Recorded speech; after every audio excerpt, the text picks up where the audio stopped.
मी सांगितलं तुम्हाला की मतभेद झाले होते. मी पक्षाचा उमेदवार म्हणून उभा होतो. अर्थात समोर जे कोणी उमेदवार होते एक तात्विक लढाई असते ती, ते काय कायमस्वरूपी नसतात.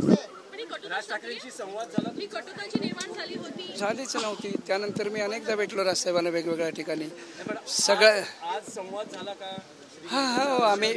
मी श्री गणेशाचं दर्शन घेतलं, राजसाहेबांचं दर्शन घेतलं, त्यांचे पदस्पर्श केले, सगळं केलं. झाली का तुमची? नाही, चर्चा शिंदे साहेब होते त्यांनी केली असेल.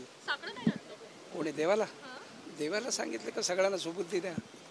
पण दोन भाऊ एकत्र येत आहेत. आनंद आहे. दोन भाऊ एकत्र येण्यावरती तुमचं आमची काय हरकत असू शकते. आनंद आहे.